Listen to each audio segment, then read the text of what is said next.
mengenai kitab yang manis pahit. Manis tetapi pahit. Nah, apa ini kitab yang manis tetapi pahit? Ini akan kita sama-sama lihat di dalam Wahyu pasal 10 ini.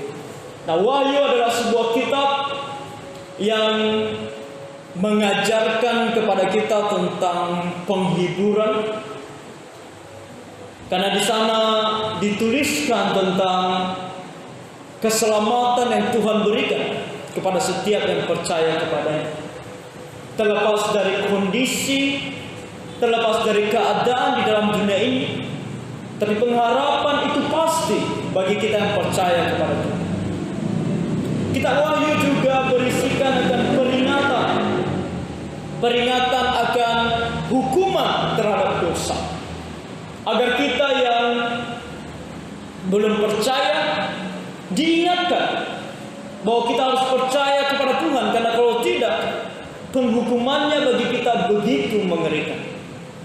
Apa yang dituliskan dalam kitab Wahyu ini, setelah membahas tentang gereja-gereja, mulai dari pasal 6 membahas tentang penghukuman Tuhan yang Tuhan curahkan pada masa 7 tahun kesengsaraan.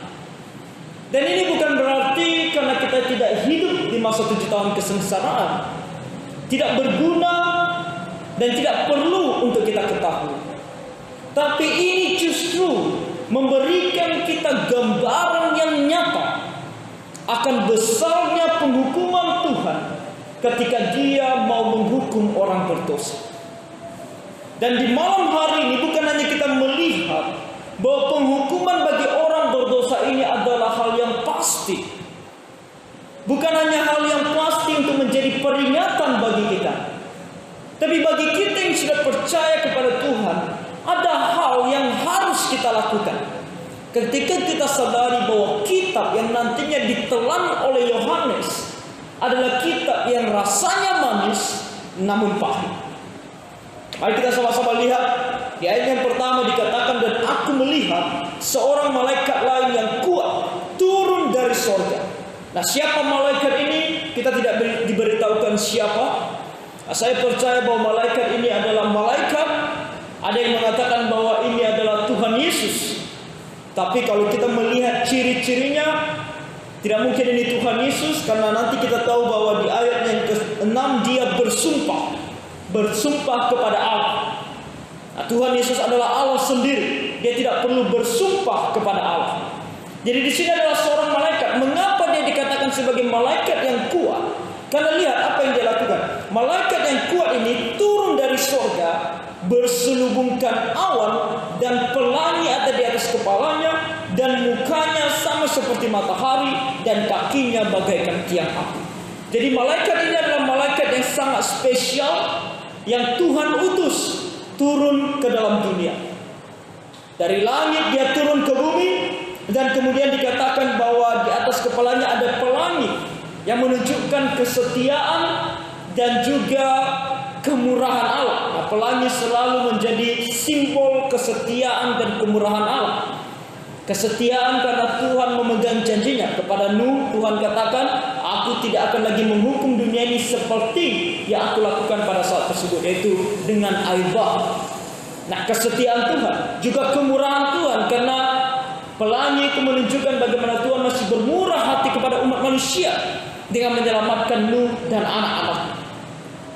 Dan di sini tentu malaikat ini menunjukkan bahwa Allah itu murah hati, bahwa Allah itu setia. Dia murah hati kepada kita yang mau percaya kepadanya. Dia setia kepada kita yang mau percaya kepadanya.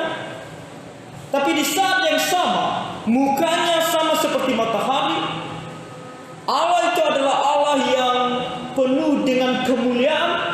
Malaikat ini diutus oleh Tuhan untuk menunjukkan hal ini, bahwa Allah yang mengutus dia adalah Allah yang penuh dengan kemuliaan, dan kakinya bagaikan tiang api. Nah, kalau dikatakan kakinya seperti tiang api, saya percaya bahwa ini menunjukkan bahwa kakinya ini siap untuk melangkah dan juga menghanguskan. Tuhan adalah Allah yang maha pengasih, itu benar. Tuhan adalah Allah yang setia, itu benar. Tetapi di saat yang sama, Tuhan kita adalah Tuhan yang begitu murka terhadap dosa. Dan Dia siap untuk mengutus bahkan malaikatnya ini untuk menjalankan atau untuk mengucapkan suatu kepastian akan penghukumannya terhadap dunia. Di ayat kedua dikatakan, dalam tangannya ia memegang sebuah gulungan kitab kecil yang terbuka. Nah, kitab kecil ini dikatakan yang terbuka, artinya sudah terbuka. Siapa yang membukanya? Kita tidak diberitahukan siapa. Tapi kitab ini sudah terbuka karena dia akan membacanya. Ia menginjakkan kaki kanannya di atas laut dan kaki kirinya ada di atas bumi. Malaikat ini sangat spesial. Mungkin ukurannya tidak biasa sehingga satu kakinya bisa di darat, satu kakinya di laut. Dan kemudian ketika dikatakan, dan ia berseru dengan suara nyaring sama seperti singa yang mengaum. Ketika dia berseru seperti singa yang mengaum, tetapi lebih lagi, dan sesudah ia berseru, ketujuh guru itu memperdengarkan suaranya. Artinya suaranya itu bergema seperti ada 7 guru. Nah, guru, kita tahu semua guru bagaimana ketika mau hujan, ketika petir menyambar biasanya ada bunyi guru. Nah, ketika malaikat ini berbicara, suaranya seperti auman singa dan bergema sepanjang sekitar 7 kali bunyi guru. Untuk semua orang bisa dengar. Dan kalau dikatakan seperti bunyi guru, ini menunjukkan kepada kita bahwa ini bukan sesuatu hal yang baik. Ini adalah sesuatu hal yang besar, namun sifatnya adalah untuk menghancurkan. Sifatnya adalah hukuman bagi dunia. Malaikat ini berseru, dan ketujuh guru itu memperdengarkan suaranya. Di ayat keempat, dan sesudah ketujuh guru itu selesai berbicara, aku mau menuliskannya, tetapi aku mendengar suatu suara dari sorga berkata, meteraikanlah apa yang dikatakan oleh ketujuh guru itu, dan janganlah engkau menuliskan. Tuhan berkata kepada Rasul Yohanes ketika dia melihat, ketika dia mendengar apa yang dibacakan oleh malaikat tersebut dari kitab kecil itu, dia mau menuliskannya. Karena kalau kita melihat tujuan Rasul Yohanes diberikan penglihatannya untuk menuliskannya, makanya kita mendapatkan kitab Wahyu ini. Jadi dia juga berpikir bahwa ini patut untuk dituliskan. Tapi Tuhan katakan jangan tuliskan. Nah, ini menunjukkan kepada kita sebenarnya apa yang kita baca dalam kitab Wahyu ini. Masih ada lagi yang sebenarnya yang Tuhan akan lakukan, tidak dicatatkan bagi kita. Detailnya masih banyak. Apa yang akan Tuhan lakukan pada masa Dia menghukum dunia ini, tidak semua yang dituliskan kepada kita. Ada yang dimateraikan. Di sini kata dimateraikan artinya ditutup. Jangan ada orang yang tahu, cukup Rasul Yohanes yang mendengar.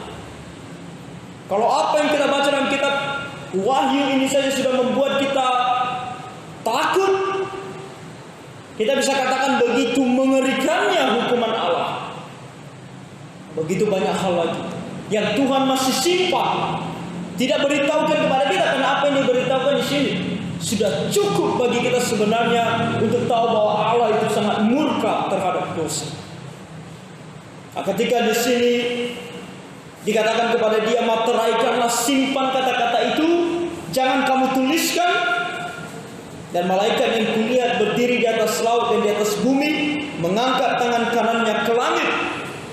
Mengangkat tangan kanannya ke langit dan dia bersumpah. Ia bersumpah demi Dia yang hidup sampai selama-lamanya, demi Tuhan yang telah menciptakan langit dan segala isinya, demi Tuhan sang pencipta dan bumi segala isinya, dan laut dan segala isinya, katanya tidak akan ada penundaan lagi. Ketika malaikat ini muncul, dia berkata tidak ada penundaan lagi akan penghukuman terhadap dunia. Waktu itu adalah waktu di mana tidak ada lagi kesempatan untuk orang-orang berpaling dari dosa. Mereka akan segera dihukum. Nah, kita akan melihat bahwa Tuhan masih sangat bermurah hati. Pada saat pun Tuhan menghukum mereka, Tuhan mengirimkan, menyatakan bersamaan dengan hukumannya, firman-Nya, jalan keselamatan bagi mereka. Di pasal-pasal selanjutnya kita akan lihat. Tapi mereka pun tidak mau percaya.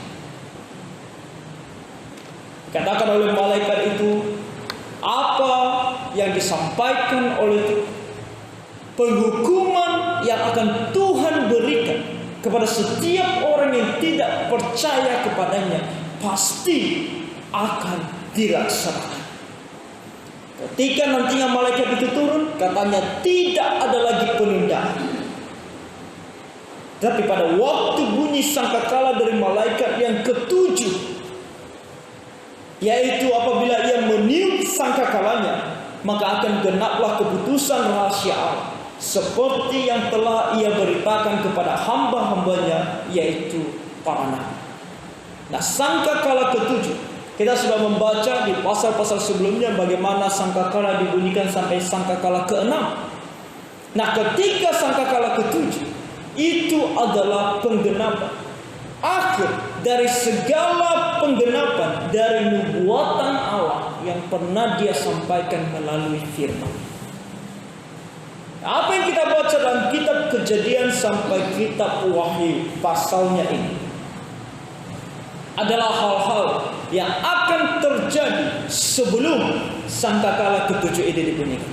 Makanya dia katakan bahwa ketika itu dibunyikan, seperti itu akan menjadi atau maka akan genaplah keputusan rahasia Allah seperti yang telah Ia beritakan kepada hamba-hambanya, yaitu para nabi. Segala hal yang Tuhan ungkapkan akan tergenapi. Satu persatu dari apa yang Tuhan katakan dalam firman, mulai dari kitab Kejadian, segala nubuatannya terjadi perlahan. Satu demi satu nubuatan Tuhan terjadi dan sedang terjadi. Kita membaca di dalam kitab suci mengenai beberapa nubuatan Tuhan ketika Daniel masih hidup. Pada masa itu kerajaan yang memerintah adalah kerajaan Babilonia. Dan Tuhan katakan setelah Babilonia akan muncul kerajaan-kerajaan lainnya.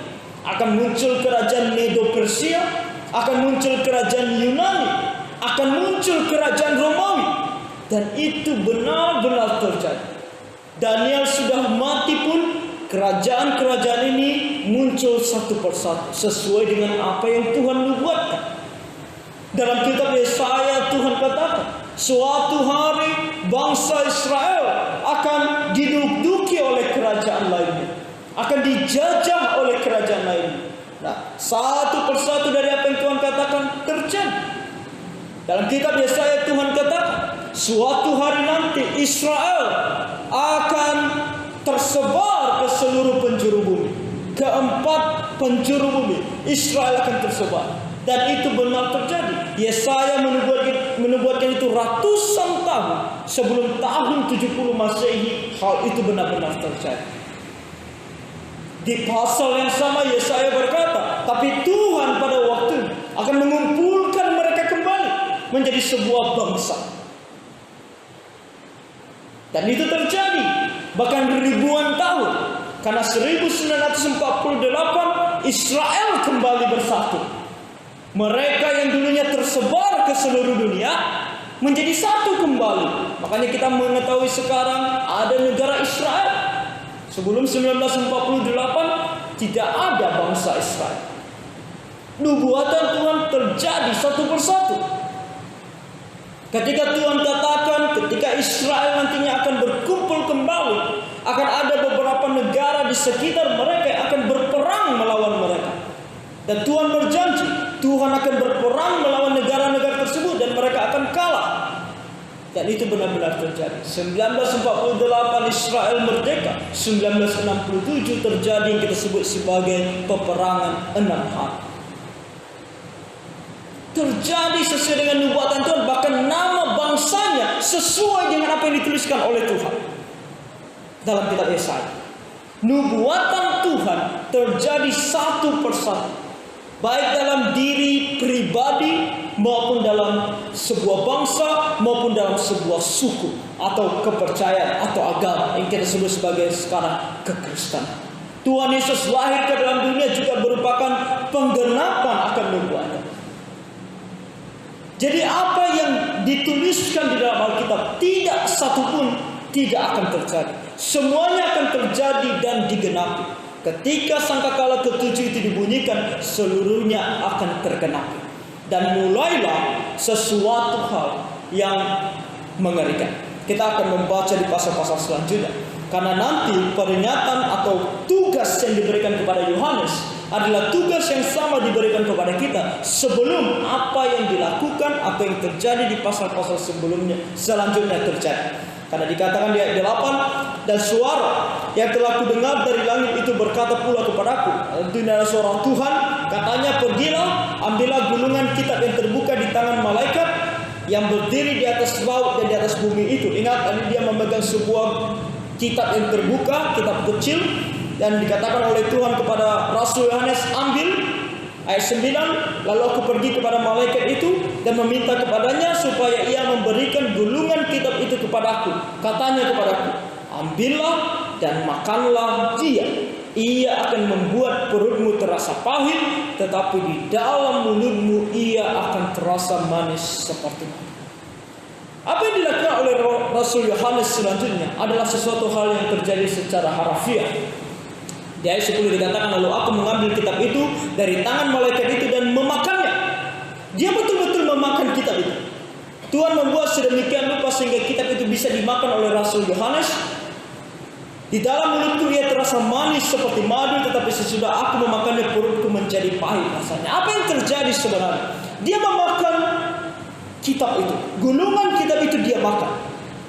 Nah, ini dia lakukan secara harafiah, dia betul-betul memakannya dan memiliki makna simbolik bagi kita, yaitu bahwa ini biasanya kalau dikatakan sesuatu tulisan, suatu pengetahuan ketika dikatakan dimakan, itu mengandung makna simbolik untuk dipahami, untuk dimengerti, untuk diterima.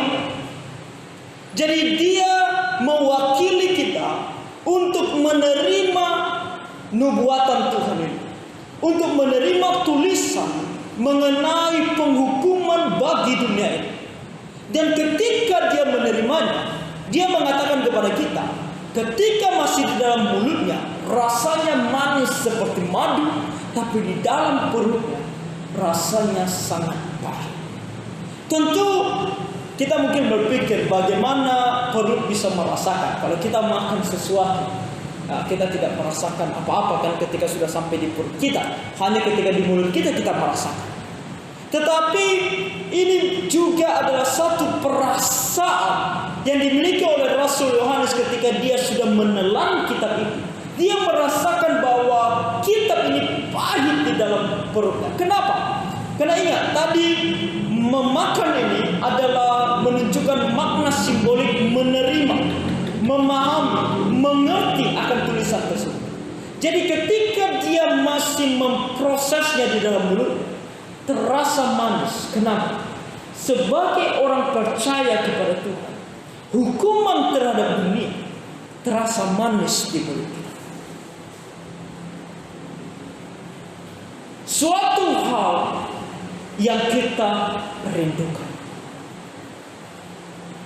Karena di dalam dunia ini kita berteriak dan meminta keadilan daripada Tuhan. Hidup sebagai orang Kristen tidak mudah. Hidup sebagai orang Kristen maju salah, mundur salah. Orang sudah betul-betul membenci kita, kita harus masih mengasihi mereka. Orang sudah betul-betul memukul kita, kita masih harus menyayangi mereka. Tidak mudah menjadi orang Kristen. Belum lagi kalau kita mau mengikut Tuhan, mau taat kepada Tuhan. Cara dunia, hukum di dalam dunia, peraturan di dalam dunia, baik dalam pekerjaan maupun kehidupan sosial membuat kita susah sekali mengikut Tuhan. Kalau kita pun mau tetap bertekad mengikut Tuhan, yang kita dapatkan adalah cemoohan, hinaan, bahkan penganiayaan. Maka kita berseru kepada Tuhan, Tuhan tolong. Nah, ketika kita berteriak kepada Tuhan meminta tolong, apa artinya? Kalau musuh menyerang kita dan kita meminta Tuhan, Tuhan tolong, apa artinya? Kita mau musuh kita dikalahkan. Dan itu memang hal yang harus dilakukan. Ketika Tuhan murka terhadap orang berdosa, bukan karena Tuhan jahat, tapi karena disitulah letak keadilan Allah. Allah itu maha adil. Selain dia maha kasih, maha penyayang, dia juga adalah Allah yang maha kudus dan adil. Kita saja manusia sadar, kalau berbicara tentang keadilan, orang bersalah harus dihukum. Kalau orang bersalah tidak dihukum, maka kita akan bertanya, di mana keadilan? Apalagi Tuhan yang paling adil, dia akan menghukum dosa. Jadi ketika Rasul Yohanes memakannya, masih di dalam mulutnya, artinya kita masih mendengarnya, Tuhan akan menghukum dunia ini, terasa seperti madu di mulut. Karena kita orang percaya tidak akan mendapatkan penghukuman itu, dan kita akan melihat keadilan Tuhan, dan kita akan melihat iblis yang terus menggoda, yang terus menyakiti kita, akan dimusnahkan. Betapa manisnya dulu, tapi kenapa pahit di perut? Karena seperti sebuah pengetahuan yang semakin diolah di dalam pikiran, semakin dimengerti, semakin dalam dimengerti, kita sadari satu hal, penghukuman ini mendatangkan penderitaan yang besar bagi mereka yang dihukum. Rasanya pahit di dalam perut, karena ini adalah penghukuman yang begitu mengerikan bagi mereka yang tidak mau percaya. Kitab yang manis pahit ini memberikan kita satu gambar tentang dua rasa yang bisa dimiliki, yang bisa dirasakan oleh dua manusia yang berbeda. Tadi pagi saya katakan hanya ada dua model manusia di dalam dunia, yang memiliki hubungan yang baik dengan Tuhan dan tidak memiliki hubungan yang baik dengan Tuhan. Yang memiliki hubungan yang baik dengan Tuhan adalah kita yang percaya kepadanya, sungguh-sungguh percaya kepada Tuhan Yesus, mengikut Dia seumur hidup kita, apapun konsekuensinya kita tetap mengikut Dia. Pada akhirnya rasanya manis bagi kita. Sedangkan orang yang tidak mau percaya kepada Tuhan, yang tidak mau mengikut Tuhan, walaupun hidupmu di dalam dunia ini bisa dikatakan baik keadaannya, tapi pada waktunya kamu akan menerima yang pahit itu, penghukuman yang mengerikan daripada Tuhan. Itulah yang akan kita dapatkan sebagai umat manusia. Kita mau bilang, kenapa harus seperti itu? Ada orang yang ketika kita sampaikan Injil ini, ketika kita sampaikan kebenaran ini, bukannya mereka menerimanya, tapi malah mempertanyakan keputusan Tuhan. Saudara-saudara, mau kita pertanyakan bagaimanapun keputusan Tuhan, keputusan Tuhan tetaplah keputusan Tuhan. Kalau Tuhan memutuskan demikian, satu-satunya cara yang terbaik untuk kita adalah taat. Taat kepada apa yang sudah Dia putuskan. Nah, ini adalah sebuah peringatan bagi kita. Kalau kita sudah percaya kepada Tuhan, bersyukur. Kalau kita belum percaya kepada Tuhan, mari kita sungguh-sungguh percaya. Kalau ada orang di sekitar kita yang belum percaya kepada Tuhan, pada Rasul Yohanes Tuhan katakan di ayat 11, maka ia berkata kepada engkau harus bernubuat lagi kepada banyak bangsa dan kaum dan bahasa dan raja. Inilah penglihatan yang diterima oleh Rasul Yohanes lebih dari 1000 tahun yang lalu. Ketika penglihatan ini diberikan kepada Rasul Yohanes, waktunya belum terjadi pada saat itu. Sampai hari ini waktu itu masih belum terjadi. Kenapa? Karena Tuhan masih mau Yohanes melalui tulisannya, baik yang ada di sini maupun dalam surat-surat maupun dalam Injil yang dia tuliskan, dan tentunya seluruh rasul Tuhan yang menuliskan Alkitab, dan tentunya kita orang Kristen pada masa ini, masih Tuhan berikan kita waktu untuk pergi bernubuat kepada banyak bangsa dan kaum dan bahasa dan bahkan raja. Artinya tidak memandang suku, tidak memandang ras, tidak memandang bahasa, tidak memandang status sosial. Kita harus pergi dan bernubuat kepada mereka. Kenapa? Karena kalau tidak, mungkin kita orang percaya kepada Tuhan, mungkin kita akan mendapatkan yang manis itu.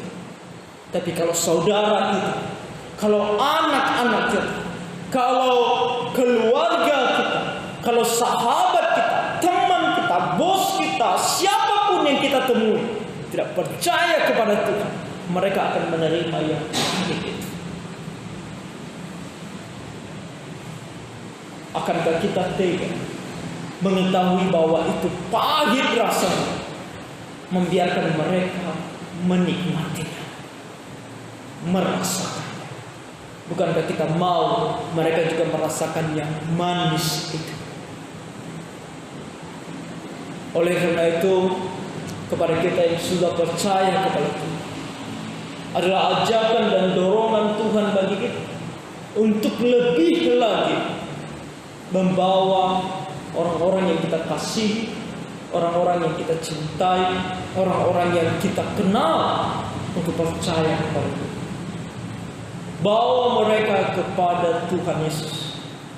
Bawa mereka untuk percaya kepada Tuhan Yesus. Maka sebagai orang tua, didiklah anak-anak kita di dalam Tuhan selagi bisa.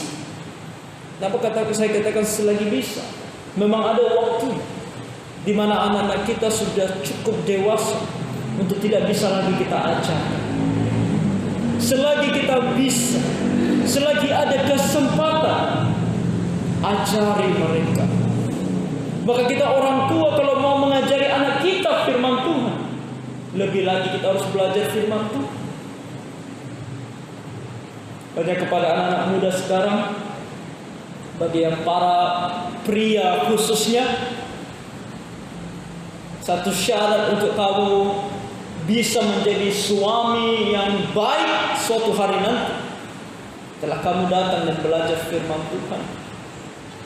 Karena kamu akan mengepalai keluarga, kamu harus mendidik anak-anakmu di dalam Tuhan. Bagaimana mendidik mereka dalam Tuhan kalau kamu sendiri tidak tahu firman Tuhan? Para kita yang sudah menjadi orang tua, belum terlambat bagi kita. Kita datang belajar firman Tuhan dan kita didik anak-anak kita di dalam Tuhan. Segala proses kehidupan mereka, mulai dari mereka kecil, masuk sekolah, SD, SMP, SMA, kita harus terus mengajarkan mereka makna kehidupan di dalam Tuhan Yesus. Selagi mereka ada di samping kita, selagi kita masih bisa membuka mulut untuk berbicara, terus ajak dan dorong mereka untuk datang kepada Tuhan.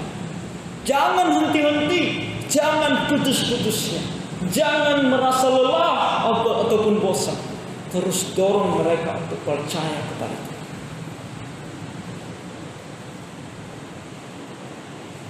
Itu kita mempunyai orang tua, mungkin belum percaya kepada Tuhan. Jangan henti-hentinya untuk berdoa bagi mereka, mendorong mereka untuk percaya kepada Tuhan. Kita mempunyai sahabat. Kita mempunyai rekan kerja.